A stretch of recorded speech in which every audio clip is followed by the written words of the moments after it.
বলেছে মুহাম্মদ রাসূলুল্লাহ দেখিয়াছেন যারে, মানুষের কি সাধ্য আছে দেখিতে তারে।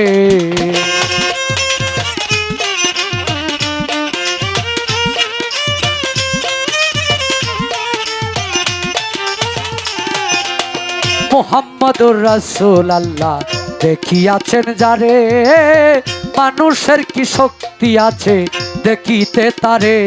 আমার রাসূলুল্লাহ কেঁদে বলে,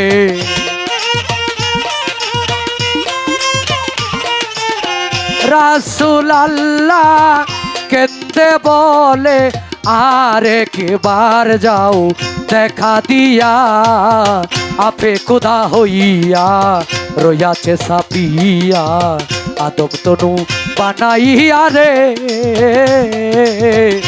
আপে খোদা হইয়া রাহ। এই গানটা বলার মানে হইল, আলেপ চাঁদ দরবেশ বলেছেন মুহাম্মদুর রাসূলুল্লাহ দেখিয়াছেন যারে, মানুষের কি শক্তি আছে দেখিতে তারে। মানুষের শক্তি নাই দেখতে আল্লাহরে। মুসা আলাইহিস সালাম তুর পাহাড় জ্বলে পুড়ে ছাই হয়ে গেল, একজন নবী হয়ে আল্লাহকে দেখতে পারলো না, জলকানি সহ্য করতে পারলো না, তুর পাহাড় জ্বলে পুড়ে ছাই হয়ে গেছে। এই ঘটনা আপনারা জানেন না? কিঞ্চিত মাত্র।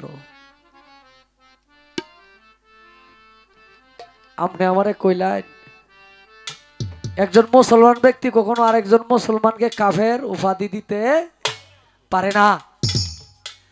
সংজ্ঞায় কি করছে? কয় যে ব্যক্তি কোরআন মানে না এই ব্যক্তি কি কাফের, শয়তান। যদি আপনার কাছে এটা হয়, আমি একজন শরীয়তের পক্ষ থেকে আমার কথার উপরে ডিফেন্স করে যদি আপনি এগুলা বলতে পারেন, আমার কোনো আপত্তি নাই। কারণ আপনারা দলিল ছাড়া মানুষ যা ইচ্ছা তা বলতে পারেন। আপনার জায়গায় দলিলের দরকার পড়ে না।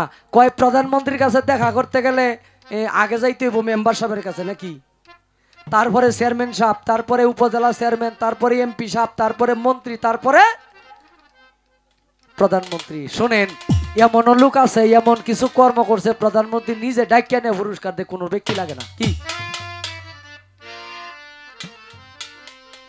বাংলাদেশে এমনও লোক আছে, আমি বাংলাদেশ দিয়ে কই, এমনও ব্যক্তি আছে এমন কিছু কর্ম করছে দেশের জন্য, প্রধানমন্ত্রী তারা ডাক দিয়ে নেয়া পুরস্কৃত করে। কই কি তাই ইশারা দেন আমি বুঝি না তো কিছু। আপনি কি জানুন ডাকাইতের গাড়ো যে নাও লাগাইছুন, এটা ময়মনসিংহ ডিস্ট্রিক্ট মানে ডাকাইতের গাড়ে নাও লাগাইছেন, একটু হিসাব নিকাশ করে মালটাল সাবধানে রাখবেন। আমি একটু দুর্বল আছি আজগা, এটার কারণ একটু অন্য জায়গায়, এই কারণে তেমন একটা মুডে যাইতেছি না। হ্যাঁ, তবে এমন কিছু কইেন না যে কথা কইলে পরে আমি আমার শরীয়তের পক্ষ থেকে আপনি মারিফতের ফকিরে গোসল দেওয়ান লাগে। এমন কিছু কর্ম করেন না যে কর্মে মারিফতের ফকিরে আমি নয়ন শেখ আজকে গোসল দিয়ে যাওয়ান লাগে। আনতে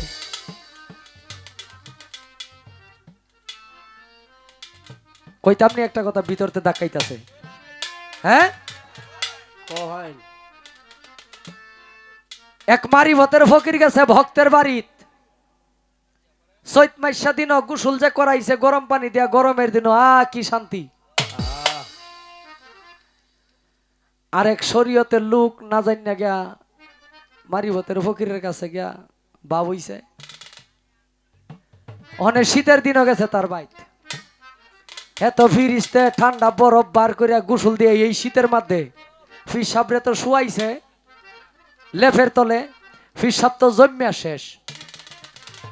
পরে কইতেছে বাবা রে, ফিসাব তো টিহি আসিন, মারিফতের ফকির তো টিকি আছেন কিন্তু বজনে টিকলো না। এমন কিছু কইরেন না পরে কিন্তু বজনে টিকতেন না। ঝামেলা আছে, শরীয়তে আইবেন, শরীয়ত বাদ দিলে তো বই আপনার এই বিয়া শাদী এগুলোও বাদ তাই, শরীয়ত দিয়ে আপনার বিয়া শাদী করে আপনারা হালাল করছে। আপনি আমার জন্ম হালাল শরীয়তে কি, শরীয়ত অনুযায়ী যদি আমার বাবাই আমার মারে বিয়া না করতো আমি হালাল হইতাম না। আপনাকে যদি জন্ম না দিত, আপনার মার সাথে আপনার বাবার বিয়া শরীয়ত অনুসারে না হইতো, সবকিছু জন্ম শরীয়তে, শরীয়তের আয়াত কইয়া মিলনে জন্ম, শরীয়তের মাধ্যমে বিয়া করে আপনারে আপনার মা বাবাই দুজনে মিলা জন্ম দিল। এখন আপনি শরীয়তরে তুচ্ছ করেন, শরীয়তের আপনি কোনো করে কথা কন মিয়া। হ্যাঁ, এক ব্যক্তি বিনা হিসাবে জাহান্নামে যাবে যে আলেমকে সম্মান করে না। এটা নবীজির হাদিস। কথাবার্তায় হিসাব করে কইেন, গুছায় কইেন, ফাঁক ফুক রাখেন না, ফাঁকেতে কিন্তু অনেক ফাঁক থাকবো, বেজাল আছে। হ্যাঁ, আমরা খেলাফত দেই আপনাদের মতো ফকিররা রে, আমরা খেলাফত দেই, কয় আল্লাহ চিনবো। আরে আল্লাহ তো একজন আলেমেই চিনাইবো। আমি নামাজ রোজা কলেমা হজ যাকাত এই পঞ্চবে না মানলে আমার আল্লাহ খুশি, আমার আর কিছু লাগে না। আপনি যদি আল্লাহ দিকে হই না, আপনার আল্লাহর কাছ থেকে এক গ্লাস উতার পানি দেন যে আমার শরীয়তের অনেক মানুষ কিছু ব্যাধিগ্রস্ত আছে, মিডিরে খাবায় যদি বালা করতে এই উত্তর পানিটা, তাহলে ব্যাকটেরিয়া লই আমি যাইম। আর আপনি আয়েন আমার শরীয়তে, আপনি কই না আমি উত্তর পানি দাম একজন আলেমের মাধ্যমে আপনার যে কোনো রোগ বালাই যাবো ইনশাল্লাহ। দলিল প্রমাণ করছে, আপনি 40 দিন সাধনা করবেন, মুখ পবিত্র রেখে সূরা ফাতিহা পড়ে যা চাইবেন আমার আল্লাহ তা দিব।